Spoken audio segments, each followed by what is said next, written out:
Rowdy sheeter ಬಿಕ್ಲು Shiva ಕೊಲೆ ಕೇಸ್ನಲ್ಲಿ Byrathi lock ಆಗಿದ್ದು ಬೌರಿಂಗ ಆಸ್ಪತ್ರೆಯಲ್ಲಿ ಭೈರತಿ ಬಸವರಾಜ್ಗೆ ಮೆಡಿಕಲ್ ಟೆಸ್ಟ್ ಮಾಡಲಾಗಿದೆ. ಮೆಡಿಕಲ್ ಟೆಸ್ಟ್ ಬಳಿಕ ಕೋರ್ಟ್ನತ್ತ ಭೈರತಿ ಬಸವರಾಜ್ಗೆ ಕಸ್ಟಡಿಯೋ ಜೈಲೋ ಕೆಲವೇ ಕ್ಷಣಗಳಲ್ಲಿ ಭೈರತಿ ಬಸವರಾಜ್ ಭವಿಷ್ಯ ನಿರ್ಧಾರ ಆಗುತ್ತೆ.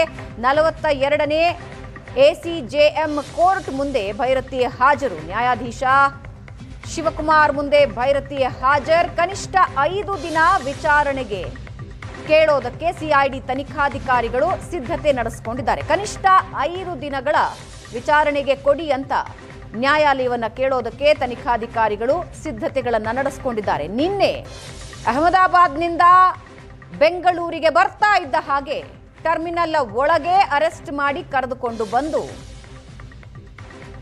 ವಿಚಾರಣೆ ನಡೆಸಿ ಇವತ್ತು ವೈದ್ಯಕೀಯ ಪರೀಕ್ಷೆ ನಡೆಸಿ ನ್ಯಾಯಾಲಯದ ಮುಂದೆ ಹಾಜರುಪಡಿಸಿ ಸಿಐಡಿ ಅಧಿಕಾರಿಗಳು ಸಿದ್ಧತೆ ನಡೆಸಿಕೊಂಡಿದ್ದಾರೆ. 5 ದಿನ ವಿಚಾರಣೆಗೆ ಅವಕಾಶ ಕೊಡಿ, ಕನಿಷ್ಠ 5 ದಿನ. ಇದು ನಿನ್ನೆಯ ವಿಜುವಲ್ ನೀವು ನೋಡ್ತಾ ಇದ್ದೀರಾ. ಟರ್ಮಿನಲ್ 1ನ ಹಿಂಭಾಗದಿಂದ ಭೈರತಿ ಬಸವರಾಜ್ ಅವರನ್ನ ಕರೆದುಕೊಂಡು ಸಿಐಡಿ ವಾಹನದಲ್ಲಿ ಕಚೇರಿಗೆ ಕರೆದುಕೊಂಡು ಹೋಗ್ತಾ ಇದ್ದ ನಿನ್ನೆಯ ದೃಶ್ಯ. ಬಿಕ್ಲು ಶಿವ ಕೊಲೆ ಪ್ರಕರಣದಲ್ಲಿ 5ನೇ ಆರೋಪಿ, ಎಲ್ಲ ಆರೋಪಿಗಳು ಈಗ ಅಂಧರಾಗಿದ್ದಾರೆ. ನಿನ್ನೆ ವಕೀಲ ಅಜಿತ್, ಭೈರತಿ ಬಸವರಾಜ್ ಇಬ್ಬರು ಅರೆಸ್ಟ್ ಆಗೋದ್ರೊಂದಿಗೆ ಬಿಕ್ಲು ಶಿವ ಕೊಲೆ ಪ್ರಕರಣದ ಎಲ್ಲ ಆರೋಪಿಗಳನ್ನ ಸಿಐಡಿ ತಂಡ ಅರೆಸ್ಟ್ ಮಾಡಿದೆ. ಈ ಬಗ್ಗೆ ಇನ್ನಷ್ಟು ಡೀಟೇಲ್ಸ್ ನೀಡ್ತಾರೆ ನಮ್ಮ ಪ್ರತಿನಿಧಿ ಚೇತನ್. ಇವತ್ತಿನ ಬೆಳವಣಿಗೆಗಳು ಏನೇನಾಗಿದ್ವು, ಜೊತೆಗೆ ನ್ಯಾಯಾಲಯದ ಮುಂದೆ ಹಾಜರುಪಡಿಸಲಾಗಿದೆಯಾ ಆಲ್ರೆಡಿ? ಭಾವನಾ, ಇನ್ನೂ ಇಲ್ಲ. ಈಗಷ್ಟೇ ಒಂದು ಬೌರಿಂಗ್ ಆಸ್ಪತ್ರೆಯಲ್ಲಿ ಭೈರತಿ ಬಸವರಾಜ್ ಮೆಡಿಕಲ್ ಟೆಸ್ಟ್ ಅನ್ನು ಮುಗಿಸಿದಂತಹ ಸಿಐಡಿ ತಂಡ ಇನ್ನೇನು ಕೆಲವೇ ಕ್ಷಣಗಳಲ್ಲಿ 42ನೇ ಎಸಿಜೆಎಂ ಕೋರ್ಟ್ಗೆ ಹಾಜರುಪಡಿಸ್ತಾರೆ.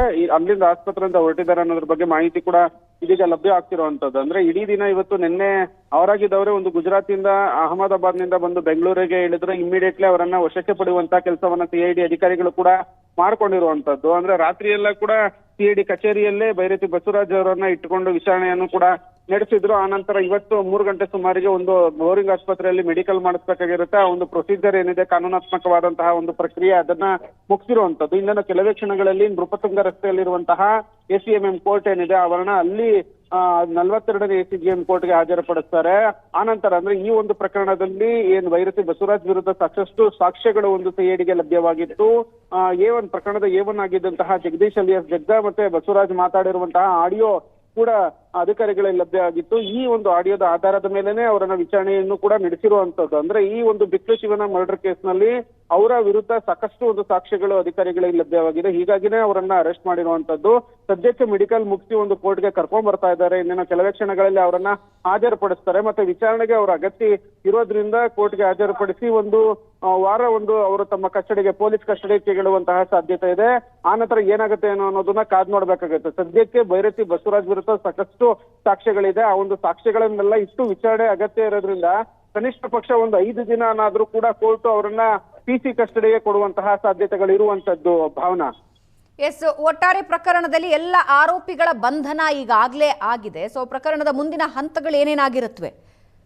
ಅಂದ್ರೆ ಈಗ ಕೊನೆಯದಾಗಿ ಈಗಷ್ಟೇ ಒಂದು ಭೈರತಿ ಬಸವರಾಜ್ ಅವರು ಕೂಡ ಕೋರ್ಟ್ಗೆ ಆಗಮನ ಮಾಡಿರುವಂತದ್ದು. ಅಂದ್ರೆ ಇನ್ನೇನು ಕೆಲವೇ ಕ್ಷಣಗಳಲ್ಲಿ ಕೋರ್ಟ್ ಹಾಲ್ ಮುಂದೆ ಹಾಜರುಪಡಿಸ್ತಾರೆ. ಭಾವನಾ.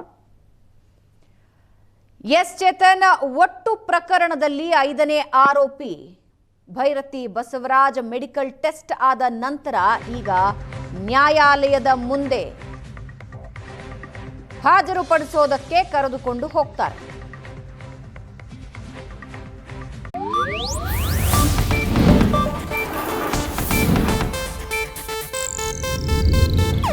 ಇದು ಏಷ್ಯಾನೆಟ್ ನ್ಯೂಸ್ ನೆಟ್ವರ್ಕ್ ಪ್ರಸ್ತುತಿ.